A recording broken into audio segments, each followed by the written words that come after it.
ક્યારેય એવો વિચાર આવ્યો છે કે જેને આપણે ઝેરી કે ટોક્સિક લોકો કહીએ છીએ એવા લોકો શું જન્મે છે કે પછી બને છે? બસ આ જ સવાલ આજના વિષયના કેન્દ્રમાં છે. આપણે એક એવા સ્ત્રોતનું વિશ્લેષણ કરીશું જે દાવો કરે છે કે આવું વર્તન જન્મજાત નથી હોતું, પણ એનો સીધો સંબંધ વ્યક્તિના ઉછેર અને ઘરના વાતાવરણ સાથે છે. આ જે વિચાર છે ને, એ જ આપણા આખા વિશ્લેષણનો પાયો છે. સ્ત્રોત એકદમ સ્પષ્ટપણે કહે છે કે આ કોઈ અકસ્માત નથી. એના મતે આ એક પ્રક્રિયા છે જે તૂટેલા ઘરોમાં આકાર લે છે. તો ચાલો આ દાવાની પાછળના કારણોને જરા ઊંડાણથી સમજીએ. તો આજે આપણે આ 6 મુદ્દાઓ પર વાત કરીશું. આપણે સ્ત્રોતની મુખ્ય દલીલ શું છે ત્યાંથી શરૂ કરીશું, પછી એના મૂળ કારણો શું છે એ જોઈશું, માતાપિતાનો પ્રભાવ કેવો હોય છે એ સમજીશું, અને અંતે સ્ત્રોતના સૌથી મોટા દાવા પર આવીશું, જેને તે પ્રણાલીગત ડિઝાઇન કહે છે. સારું, તો ચાલો આ વાતમાં થોડા ઊંડા ઉતરીએ. સ્ત્રોતનો મુખ્ય દાવો એ છે કે કોઈપણ વ્યક્તિ સ્વભાવથી ઝેરી નથી હોતી, બલકે આ વર્તન ઉછેરનું પરિણામ છે, માતાપિતાના વર્તનનું પરિણામ છે, અને ખાસ કરીને તૂટેલા પરિવારોની આડપેદાશ છે. અને અહીં વાત થોડી વધુ ગંભીર બને છે. સ્ત્રોતની દલીલ મુજબ આ માત્ર ઘરની વાત નથી. એનું કહેવું છે કે આપણી સંસ્કૃતિ પોતે જ આમાં મોટો ભાગ ભજવે છે. કેવી રીતે? પિતાઓ પ્રત્યે નફરત ફેલાવીને અને બળવાખોરીને એક ગુણ તરીકે પ્રોત્સાહન આપીને આ વર્તનને જાણે મોટા પાયે ઉત્પન્ન કરવામાં આવી રહ્યું છે. તો સવાલ એ છે કે આ વર્તન પાછળના અસલી કારણો કયા છે? સ્ત્રોત 6 મુખ્ય પરિબળોની વાત કરે છે. ચાલો એને એક પછી એક સમજીએ. તો આ રહ્યા એ 6 પરિબળો જે સ્ત્રોત મુજબ એકબીજા સાથે જોડાયેલા છે. આખી દલીલ ઘરમાં પિતાની ગેરહાજરીથી શરૂ થાય છે, પછી માતાના ઉદાહરણ પર આવે છે, અને છેવટે એક આખી સિસ્ટમ સુધી પહોંચે છે. ચાલો શરૂઆત કરીએ પહેલા 2 પરિબળોથી, જેને સ્ત્રોત માતાપિતા દ્વારા તૈયાર કરાયેલી એક બ્લુપ્રિન્ટ તરીકે ઓળખાવે છે. સ્ત્રોતનો પહેલો અને સૌથી મોટો મુદ્દો પિતાની ભૂમિકા પર છે. દાવો એવો છે કે જ્યારે ઘરમાં પિતા હાજર ન હોય અથવા નબળા હોય, ત્યારે દીકરીને પુરુષાર્થનું કોઈ હકારાત્મક ઉદાહરણ જ નથી મળતું.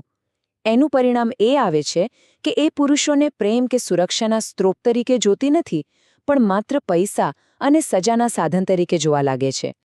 આ જ વાતને આગળ વધારતા સ્ત્રોત કહે છે કે સમર્પણ શીખવવાની 2 રીત હોય છે, એક પ્રેમથી અને બીજી દબાણથી. જ્યારે માતાપિતાના સંબંધમાં પ્રેમ હોય તો સમર્પણ સંબંધને મજબૂત બનાવે છે, પણ જ્યારે પિતાનું હકારાત્મક ઉદાહરણ જ ન હોય તો એ જ સમર્પણ ગુલામી જેવું લાગે છે. પિતા પછી બીજું અને કદાચ સૌથી મહત્વનું પરિબળ છે માતાનું ઉદાહરણ. સ્ત્રોત મુજબ દીકરીઓ કુદરતી જ રીતે પોતાની માતાનું અનુકરણ કરે છે.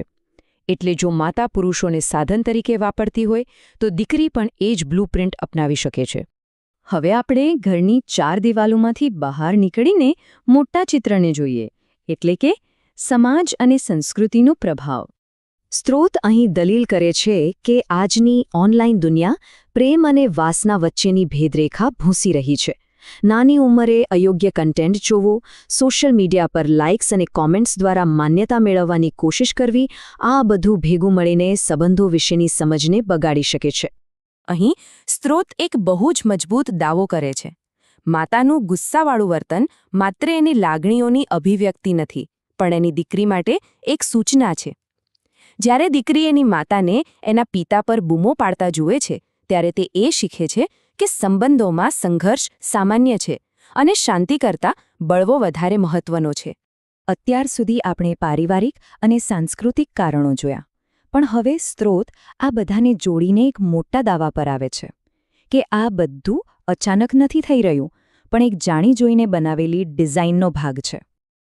તો પછી સવાલ એ જ છે, શું આ બધું સંયોગ છે, એક અકસ્માત છે, કે પછી જેમ સ્ત્રોત દાવો કરે છે તેમ તેની પાછળ કોઈ સોચેલી સમજેલી યોજના છુપાયેલી છે?